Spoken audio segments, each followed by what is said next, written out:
Hello दोस्तों, स्वागत है आपका अपने यूट्यूब चैनल एग्री फ्यूचरा में। तो दोस्तों, आज की वीडियो हम बात करने वाले हैं कि कौन कौन से एग्ज़ाम्स हैं जो कंडक्ट किए जाते हैं, कराए जाते हैं एबीएम में जाने के लिए, एबीएम कॉलेजेस में जाने के लिए। उनके बारे में हम बात करेंगे।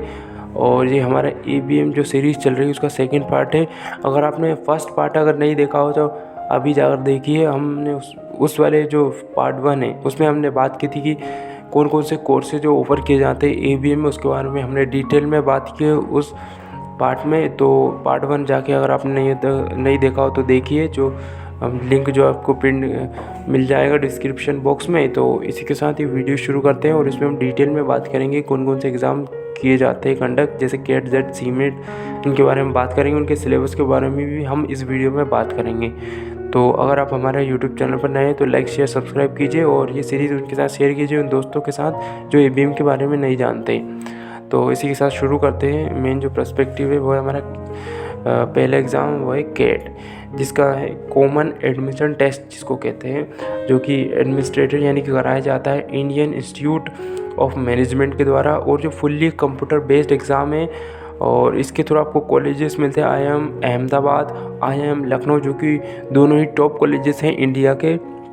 उसके बाद आता है हमारा मेनेज, जो कि हैदराबाद में, इरमा, जो कि आपको पता ही है आनंद में गुजरात में। उसके बाद आता है सिम्बायोसिस, नियाम, नार्म, वेमनिकॉन, URICM, IABM, ये सभी कॉलेज। और इन कॉलेजेस के बारे में हम डिटेल में बात करेंगे और कौन कौन से टॉप कॉलेजेस नेक्स्ट पार्ट में।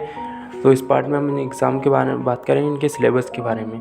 तो जो हमारा नेक्स्ट इसका वो है कि कैट एग्ज़ाम का पैटर्न क्या होता है। इसका मोड ऑफ एग्ज़ाम है ऑनलाइन होता है। ये एग्ज़ाम मीडियम है, इंग्लिश में होता है। और आपको बता दूं कि एडवांस इंग्लिश आती है इसमें। और इसके बाद टोटल नंबर ऑफ क्वेश्चन 66 होते हैं।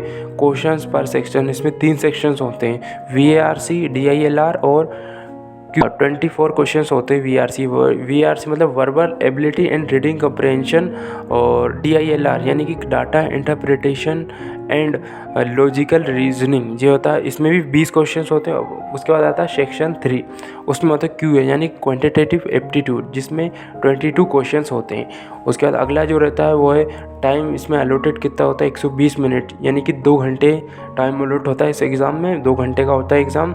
उसके बाद आता है टाइम अलॉटेड पर सेक्शन, हर सेक्शन के लिए 40 मिनट्स ईच सेक्शन, ठीक है। टाइप ऑफ क्वेश्चन, किस तरह के क्वेश्चन होते हैं, जैसे MCQs होते हैं और TITA यानी हमें लिखकर टाइपिंग करना पड़ता है उन्हें उसको, ठीक है।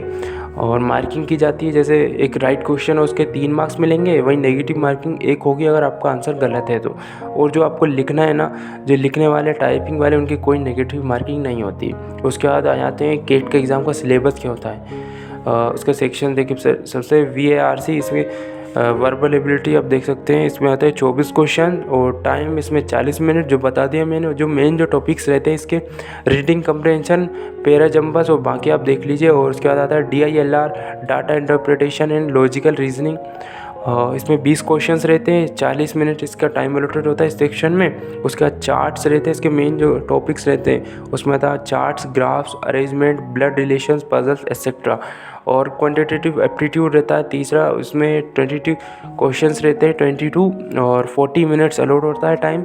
और मेन जो टॉपिक्स रहते हैं इसके, algebra, arithmetic, number system, geometry.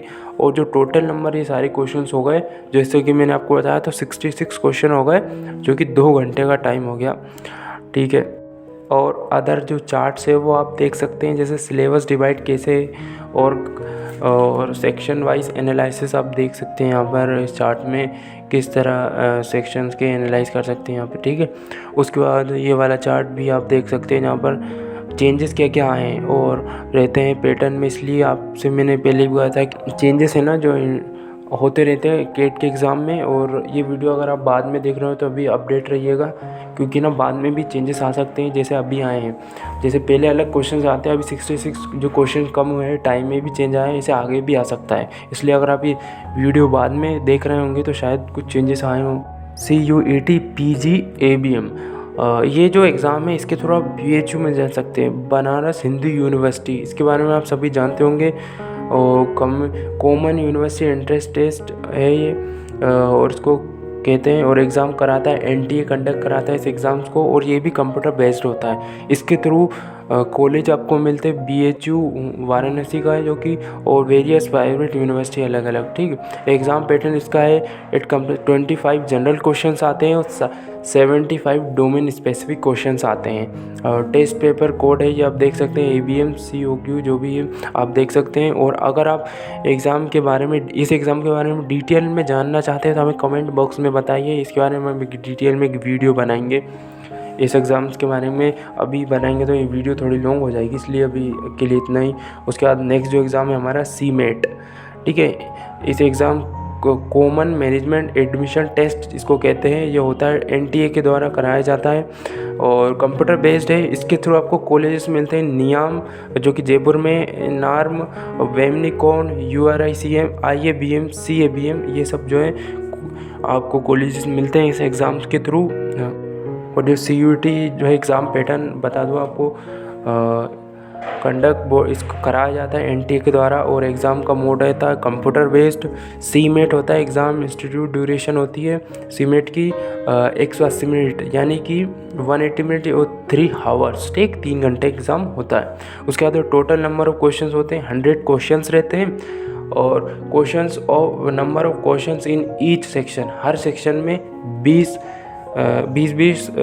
होते हैं क्वेश्चंस। तो हर 5 सेक्शंस होते हैं, इसलिए 100 क्वेश्चन पर सेक्शन, 20 क्वेश्चन, यानी कि 100 क्वेश्चन।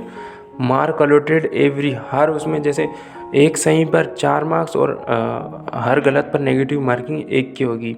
मार्क पर सेक्शन आप यहाँ पर देख सकते हैं, और इसमें जो है, और यहाँ आप देख सकते हैं कि भाई नंबर ऑफ क्वेश्चंस कितने आते हैं, मार्क्स पर क्वेश्चंस और मैक्सिमम। का नेक्स्ट जो एग्ज़ाम है ZAT, जिसका मतलब है ज़ेवियर एप्टीट्यूड टेस्ट, ठीक। ये एक CLRI के द्वारा कराया जाता है, ये भी कंप्यूटर बेस्ड होता है। इसके थ्रू आपको कॉलेजेस मिलते हैं, मतलब इसके थ्रू एडमिशन आपको मिल सकता है, और XSRM और भुवनेश्वर में। उसके बाद नेक्स्ट है SNAP, Symbiosis National Aptitude Test, ये कराया जाता है एडमिनिस्ट्रेशन बाय, यानी सिम्बायोसिस के द्वारा कराया जाता है, और कंप्यूटर बेस्ड है ये भी। और इसके द्वारा कॉलेज एक्सेप्ट करते हैं सिम्बायोसिस पुणे। इसके अलावा भी और भी एग्ज़ाम्स हैं, अभी ख़त्म नहीं हुए हैं। वो है ICR JRF, ICR junior research fellowship कहते हैं, और एडमिनिस्ट्रेटेड बाय NTA के द्वारा कराया जाता है, ये भी कंप्यूटर बेस्ड होता है। और कौन कॉलेजेस मिलते हैं इससे, कौन से, IABMI आनंद, IABM बीकानेर, PAU लुधियाना, और तमिलनाडु एग्रीकल्चर यूनिवर्सिटी आपको पता ही होगा। फिर नेक्स्ट जो एग्ज़ाम है हमारा MAT, मैनेजमेंट एप्टीट्यूड टेस्ट, ये कराया जाता है एग्ज़ाम जो AICTE के द्वारा, ये भी कंप्यूटर बेस्ड होता है बाकी एग्ज़ाम की तरह। और इसके द्वारा हमको कॉलेजेस मिलते हैं, वेमनिकॉन Pune, URICM Gandhinagar, IABM Bikaner, IIPM Bengaluru. तो और दोस्तों ये एग्ज़ाम्स हैं जिनके थ्रू आप ABM कर सकते हैं और अच्छा पैकेज ले सकते हैं, और बाकी आप अपने इंटरेस्ट के बेसिस पर देख सकते हैं आपको कौन सा एग्ज़ाम देना है और कौन सा कॉलेज लेना है, ठीक। तो अब हम नेक्स्ट पार्ट जो थर्ड, उसमें हम बात करेंगे टॉप ABM कॉलेजेस, जो टॉप एग्री बिजनेसेस कॉलेज है, उसके बारे में हम थर्ड पार्ट में बात करेंगे हमारी सीरीज़ के। और इसमें हमने थोड़ी डिटेल में बात की, सो वीडियो थोड़ा लॉन्ग हो गया है, तो नेक्स्ट पार्ट के लिए अपडेट रहिएगा। नेक्स्ट पार्ट में हम बात करेंगे कि कौन कौन से टॉप कॉलेजेस हैं जिनके थ्रू आप एडमिशन ले सकते हैं आपके हिसाब से। जो टॉप कॉलेज है उसके बारे में हम बात करेंगे, और उनके फ़ीस क्या है, इनका कोर्स क्या है, लोकेलिटी यानी कहाँ पे हैं, सबके बारे में हम, उनके पैकेज के बारे में स्पेशली हम बहुत डिटेल में बात करने वाले हैं। तो अपडेट रहिएगा और हमें सब्सक्राइब कीजिए, दोस्तों के साथ शेयर कीजिए जिन्होंने ABM के बारे में नहीं पता। तो ये मोस्ट इम्पोर्टेंट पार्ट था हमारे उसका, तो आगे आप अपडेट रहिए।